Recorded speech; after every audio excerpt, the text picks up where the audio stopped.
And Benjamin, thank you so much for coming in studio. Thank you, Crystal. Totally excited to have you here. So you had this new book, Under Our Skin. Yes. Tell me about it.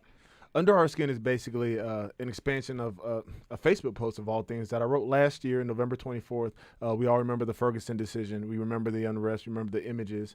And as we watched that specific incident unfold, it really was a kind of a crucible, kind of giving us a temperature gauge on where we are in America when it comes to race relations. You could see the division. You could see how things were divided along racial lines.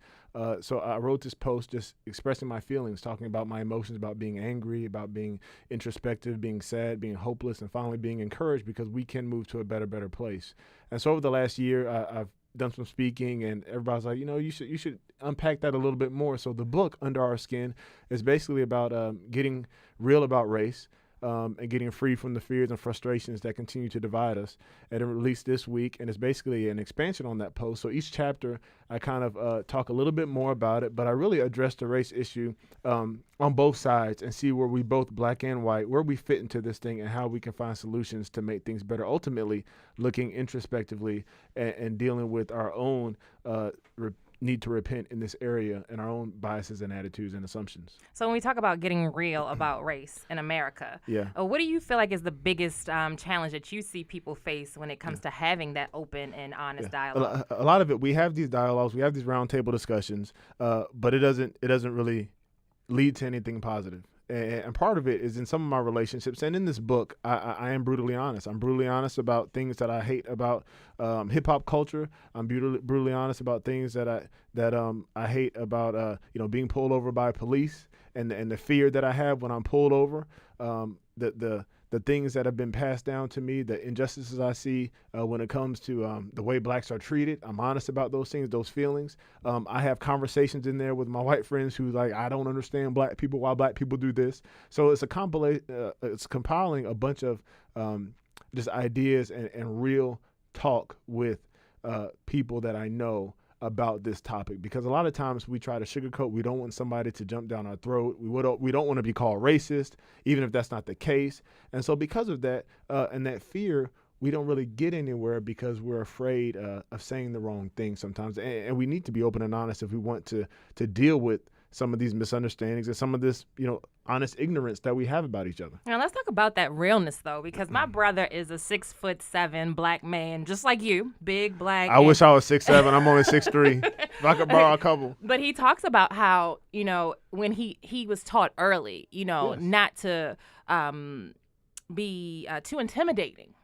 Yes. As a black man in America. Yeah. So that feeling when you get pulled over, just to give people a context, what is that feeling when you get pulled over? Of course, and I have little boys, and they're cute, and then at some point they're not cute anymore. They're menacing, and they're possibly a problem. And like, where does that change? These are still the same boys. These are saying, I'm one of them, who is a law-abiding citizen, and so there's a fear that is based in reality that blacks and whites are treated differently when they are pulled over. But there's also a fear that is unbased in reality that I have, because that police officer could be the greatest person in the world and be giving me a fair shake. Mm-hmm. And so when we come into these situations, you have two people with two different expectations, and they come together in this meeting. They don't know about each other, and they're already casting judgment upon each other. Since we're talking about police, the police officer is casting judgment, and the person getting pulled over is, and then you have these combustible altercations that happen that we see on the news all the time.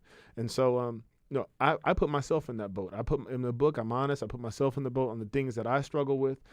But again, I also say that there are things that we all need to repent from. There are things that we need to forgive that have been done to us so that we can break free from that cycle and move on. And speaking about forgiveness, you actually touch on the issue of faith and race. Of course. In your book. What do you feel, what role does faith play in race relations? Well, basically, at the end of that Facebook post, I said that what we're seeing, and I'm encouraged after all this that I say, after all the pain that we've seen and everything that we have, I say I'm encouraged because the problem is a sin problem and not necessarily just a skin problem.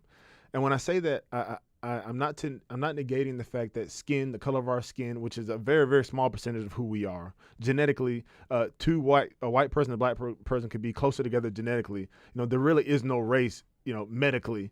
It's just cultural differences. But what I'm saying is that we obviously have a problem the way we relate to each other, but ultimately we all have this issue that we're born with of sin that makes us prideful, that makes us selfish, that makes us feel like we're superior, that makes us feel like we're inferior, that destroys our self-concept, gives us lack of self-esteem.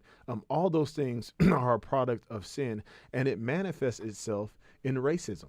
It manifests itself in saying that my group, the people that look like me, are better than the people that look like you, because we have more money or we have more talents or our skin is a certain color or whatever it is. It manifests itself in racism. So as we see, we have come a very long way. We have equal voting rights, and we have employment and all those things. And obviously there's problems with each of those, but we're at a place in America where you can say that there's a pretty even playing field for the most part. I mean, at least we're striving to get to that place.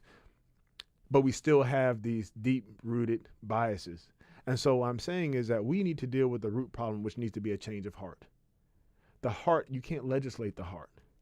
You can legislate everything else.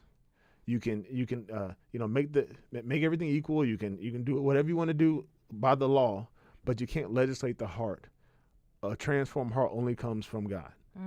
And so that's the faith element that I believe we all need to push towards, so that we can eradicate this issue, how we look at each other, and then we'll be aware of our attitudes and our biases, and it'll force us to continually turn away from it, because I have to do it all the time.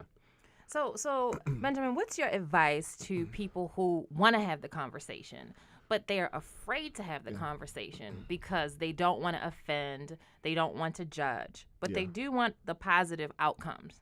Of course. I mean, they have to be honest with themselves and say, do I not want to say it because I really am scared that somebody's going to say something to me or not receive me? Or do I just like sitting in my own group, and do I like holding these thoughts? Because there are some people who, though they may not say it, they like feeling a certain sense of superiority or whatever it is.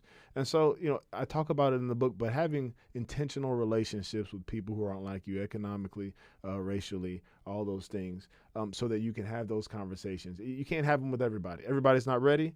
Everybody's not going to be receptive of your message. Some people are going to lash out at you and call you a racist. That's going to happen. But if we intentionally reach across and have relationships with people, have them over for dinner, do life with them, even though it's uncomfortable, you can have those conversations, and some of those barriers can be broken down. And then secondly, our children. I'm a father. I have 5 kids, and they're watching every single thing that my wife and I do. They're listening to how we react. They're listening to how we talk about black people. They're listening to how we talk about white people. They're watching the looks that we give, the jokes that we make. They're listening to all those things, and they are forming their opinions a lot of times based on what we're saying. And so while we aren't perfect in that area, what we try to do is always show them that no matter what people look like, where they're from, they all need the same forgiveness that we need, that they need. So how dare they think that they are better intrinsically than anybody else?